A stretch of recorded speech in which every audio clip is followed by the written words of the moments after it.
This mobile barn is key to pasturing pigs and turkeys.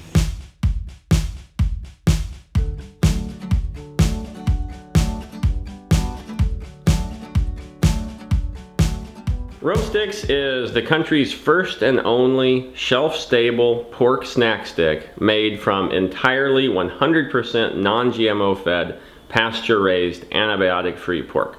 My wife and I started Rumsticks together mostly because we realized that so many snacks that exist in the world are a high glycemic index kind of thing, things that really spike a kid's blood sugar. So we decided to make something that was healthy, that we could make ourselves, or at least have a processor make for us, from the pork that we raise. I found out about Rumsticks through a Kickstarter. You had a successful Kickstarter, didn't you, John? Yes, we did. We raised about $30,000. I was super excited to get it because we love some meat jerky, and really all there was that was clean meat was beef. And we love some pork. And here's what came in the mail after I ordered and you were successful on the Kickstarter. These are our bacon flavor. This is hickory smoked pork with uncured bacon. All uncured means is that the USDA sort of owns the word bacon, and it means that if you don't have 120 parts per million of synthetic nitrates, it's not really bacon. Oh my God. So anyway, that's their definition. We think that you could make beautiful bacon just using sea salt and smoke and thyme and the smokehouse. So that's how we make our bacon, and then we put it in their snack sticks along with just regular old pork trim, and that's how we make this particular variety. Yep. How many varieties do you have? We've got two. We've got hickory smoked pork with uncured bacon, and we've got hickory smoked pork with little chunks of pineapple. My kids, and even me, I like the pineapple one. We're definitely going to stock up. I hope you have an inventory here. Yeah. I think this is unique for the tour because you're not just selling cuts of pork. I mean, you're raising pigs, and we're going to go see some of the breeders here in a minute. But you're what you call value adding. You're processing it in a way. You're turning it into jerky. You not only encourage farmers to value add, you actually help them. And particularly if you're a pig farmer and you have a situation like this, and maybe you have some extra pigs, or maybe you don't want to mess with trying to sell it all. This is your man. You can talk with him. He helps. He buys from farmers, and then he gets it made into beautiful Rumsticks and ships it all over the country. And farmers get to do what they want to do, which is actually get out there on the land and actually farm.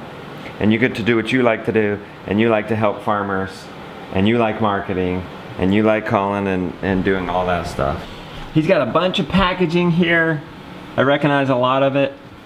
It's for market study, I guess. So, you know, you see these packaging here, and he kind of ends up then with, he gets some inspiration from various things and ends up with his own original packaging. I think it's beautiful. A little bit of inventory. I don't know, you gonna have a box for me, John? Yeah, we got several boxes. Okay, I might at least get two from you. Yeah, that's great. We used to move in whole pallets right from here when we were doing our own fulfillment. So these pallets are sort of residual, kind of leftovers from when we were doing all of our own stuff. Right now, we just keep a small inventory down here that we can share with our friends and give to trick-or-treaters at Halloween. That's a good tree. That's a good idea. Send off as samples to new places. And I bet those kids are actually excited to get the pork jerky. I mean, they like their candy, but everybody's getting candy, right? Yeah. Their bodies are truly craving something. Yeah, who doesn't like bacon? Kids really like that. About to go to the forest to see the breeding pigs. Gonna need my boots.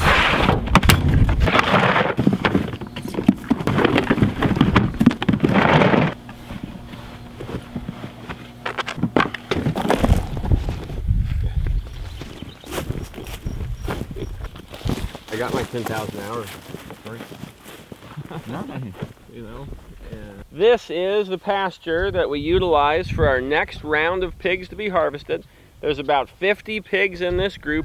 This field is about 3 acres in size. It's mostly populated with wildflowers, red clover, timothy, fescue, and orchard grass. And the pigs will nibble on all of that as they go along.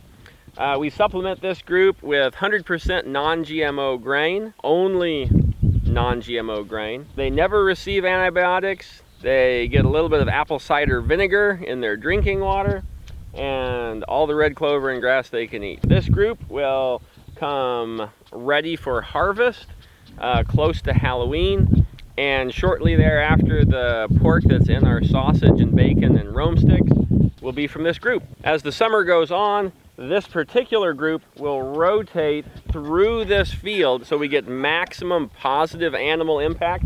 The way that we move them through here so they trample the grass down, poop everywhere uniformly, is we move their hutches, we move their feeders, and we move their shade structure. We make it go in a big loop, everything goes around, and when it comes back around again to here, we're ready to move them the next step this way. We'll continue to move them about every 2 weeks until they get right back up close to the house and their big circle of rotational grazing ends at our livestock corral where we can back up a livestock trailer. John's gonna move this. John's gonna move this 1,000-pound trailer by himself. Look here. Oh my gosh. John, you're a wild man. I'll help you. Where are we going? Okay, nice and slow. Okay, we can stop. This is my movable barn. Cool. Originally it was a silage wagon, and me and some friends built it into a turkey barn on wheels. And the turkeys could get inside of it, turkeys could get underneath of it. We had this one and we had one more, and we raised 350 organic pasture-raised Thanksgiving turkeys. One of the biggest responsibilities of any pasture-raised farmer is controlling the movement of his animals, usually using electric fence. And then as we move our animals across this kind of prairie and grassland in hot weather, we have to provide shelter. Shelter has to be as mobile as we want the animals to be.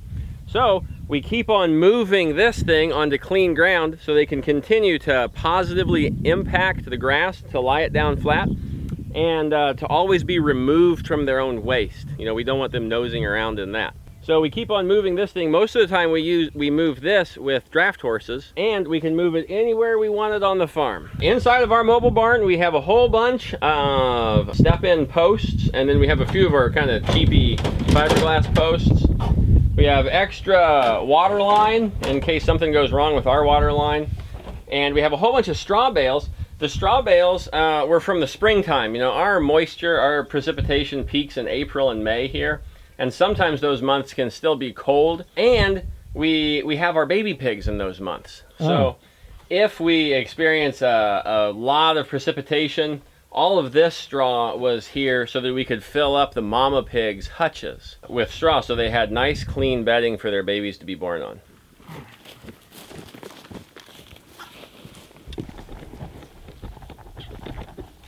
The net effect of us farming this way is that every year our pastures will actually get better rather than getting worse. This is what you don't want to have happen.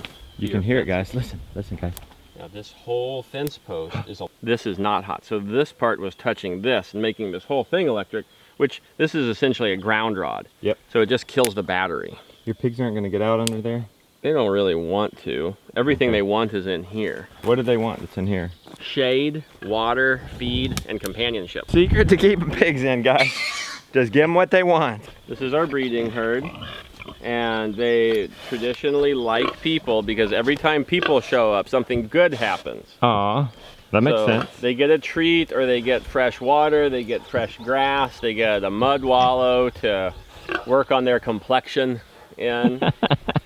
And there are a few feeder pigs who, when we rotated the mama pigs down here, the feeder pigs just chased after them, and for the life of us, we haven't been able to get them out. So there's a few little ones that I kind of wish weren't here, but they'll be all right.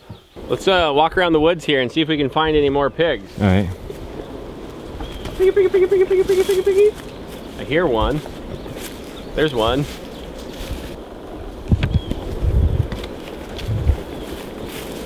And there's another one. Feels like I'm on a wild safari. Yeah, they saw us long before we saw them. We call this manner of raising pigs Jurassic pork. I know, man. You could have like a safari adventure in here, man. So this one is called Clover, and she's a really good mama pig. but she's really suspicious of people. For whatever reason, she never decided she really liked people. Where's the boar? The boar is hidden up here in the grass. That's the boar right there. His name is Bartholomew. He will breed this group of pigs. They should be bred already. We're gonna keep them all together until the fall, when this group should have their babies in late September, early October. And then at that point, he gets taken off by himself to just kind of live by his lonesome for maybe 6 weeks until they're ready to be rebred. Is he aggressive? Not particularly, but sometimes he does feel a little bit sprightly. Yeah. So what breed is he then? He's a full-bred Berkshire. He's pig. a Berkshire, and the other ones are what? And the other ones are a red wattle Hereford cross. Okay. Here comes my favorite pig. Her name is Rosie. Rosie. Come here, Rosie. All right, besides being the biggest pig in here, why is she your favorite? Just because she's very sweet. I feel like I'm out in the woods with some wild bears or something. Come here, sweetie. She's very docile. She likes to have a belly rub. Come here, honey. Rosie, over here. She's coming. Come here, honey. We know you love us. We know you love us. We know you love us. She's looking for a treat, John. Oh, there. Give her a treat. Give her a treat. Arch in the back. This is a big girl right here. She probably weighs 600 pounds. She doesn't even let the boar pretend that he's in charge. She is the alpha individual of this pen. And she just loves people, though. I am grateful she loves people because... You can keep her around for a while, right? Yeah, we've kept her. She's 3 years old. She was born here.